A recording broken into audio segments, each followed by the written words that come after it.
Hey, how's it going, super friends? I am Sebo. Thanks for watching the vid. Back with another review, man. Venomized #1 by Cullen Bunn. This is the dramatic end to the Venomverse crossover, I think, finally. Ivan Coelho and Matt Yaki. This is basically the Marvel Universe is trying to survive because these poisons infect superpowered beings with symbiotes. Now, even the fiercest warriors, Thor, Spiderman, sure, Storm, they've all become poison prey. So they shoot at you like they shot this poor guy, Eye-Boy. But you don't die. You become symbiote, So it's crazy fun. It's not a perfect comic, but it's fun. If you didn't read the X-Men Blue Poison X arc, I highly recommend checking that out before reading Venomized #1. Without the storyline provided in Poison X, I think this might not make a lot of sense, but it's still fun.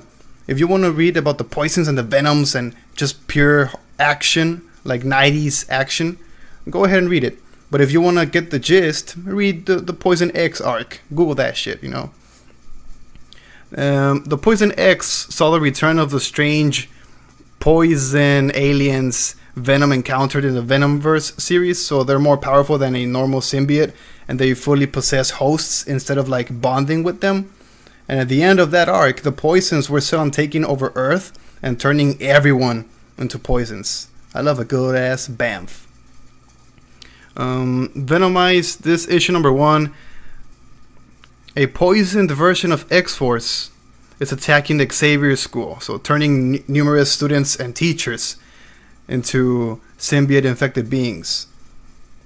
And from there, the attack spreads to New York. More and more heroes become infected, and you get the gist. A virus, a venom virus. Oh, look badass. The art is so cool. Cartoonish, but really cool. I think it's important to note that the poisoned X-Force are shooting the Clintar. So yeah, it is the Clintar, not poisons. Like I said, poisons and symbiotes are different things, but in order for someone to become infected by a poison alien, they have to have already bonded with a symbiote. So the leaders of the poisons are first bonding heroes with symbiotes, presumably they'll bond the heroes with poisons later, so that's when things will get really, really scary. Oh shit, you got Thor. So cool. I think this is one of the negatives for me, reading Thor just like moments after her death in her own comic. Although Bunn explains the discontinuity, it just doesn't feel right. I mean, Jane Foster is dead, and I want her death to be emotional for a lot of people and be finite, I just didn't like her including her in this one. Now, a lot of heroes are being infected by these symbiotes. And that doesn't mean they're mindless, bloodthirsty. I mean, if Poison X taught us anything, is that most people can easily bond with symbiotes and remain fairly normal. I mean, they look a lot different, but they're still the same heroes. Like Spidey, he does get his black. So look at this buffness. Look at this fucking buff Spidey. Tren, Anobar, all of that shit. I mean, they look different, but they're still the same heroes. Aside from the giant fucking fangs a lot of them have, and these, I think the Venom crossover event has introduced a lot of new and interesting ideas. I just think the most important concept is that of a friendly symbiote. The enemy in Venomverse and Poison X is not Venom or Clintar. It's a poisons, And Venom has a bad rep after being introduced as Peter Parker's antagonist. But it's not the symbiote that makes Eddie Brock a bad guy. It's Eddie himself. So the personality and the character of the person infected matters more than the symbiote itself. That's really cool. If you didn't know that, if you did, I'm sorry for explaining so much. But I think people should know. The Clintar are a docile species that are not naturally evil. So it's a people that make it evil. Now, in terms of the plot, let me talk about the plot, man. The super cool to have two of Marvel's most well-known and badass villains working side by side, Thanos and Doctor Doom. Let me see if I can skip.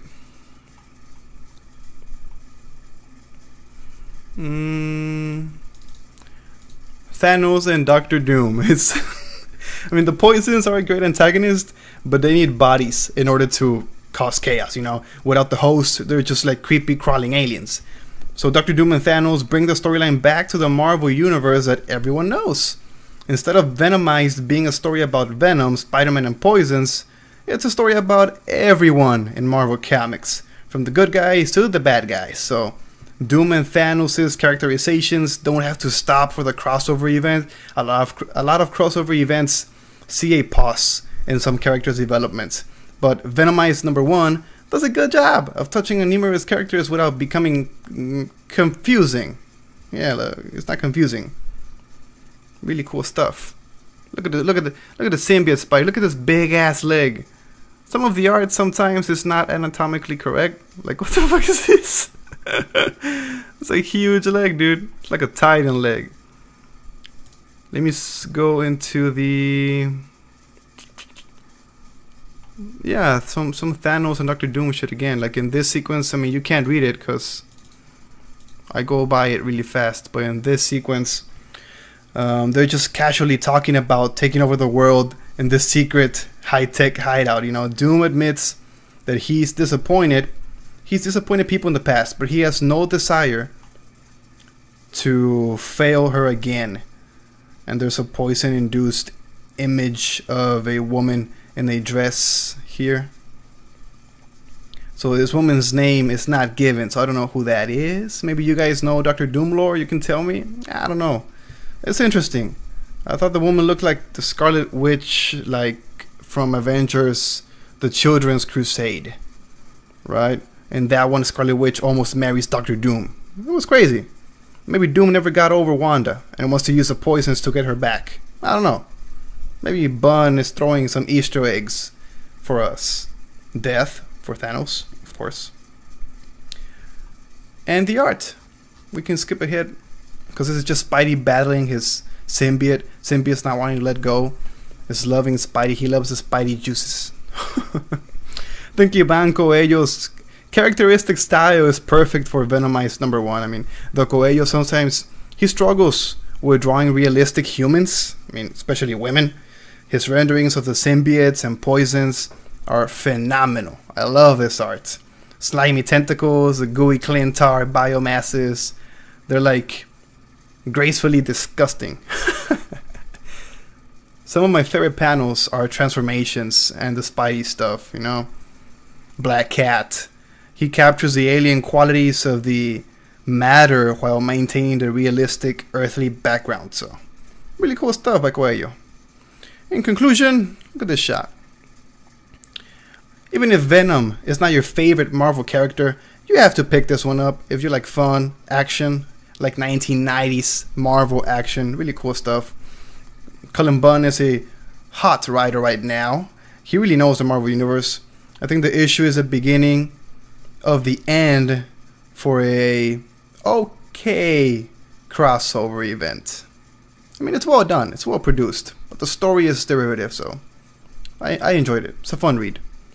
My friends, tell me in the comments down below if you enjoyed this Venomized #1. Are you excited for more Venomized? Do you want this shit to end already? What's up? Let me know your thoughts in the comments down below. I am Memo Sebo. If you enjoyed, please click the like button, man. Check out my other comic book reviews up in the channel. My other content, my Star Wars stuff. More coming your way. Follow me on my social media so you know what I'm going to do. I post a lot there. I'm active. Go request videos if you want. Anything. My Twitter, my Instagram. Subscribe so you can see all the videos. Clicking on the bell icon will get your notifications in your phone, in your laptop, whatever the fudge, you know. Notifications are cool. Again, I thank you again, my friends. And of course, I'll see you in the next one.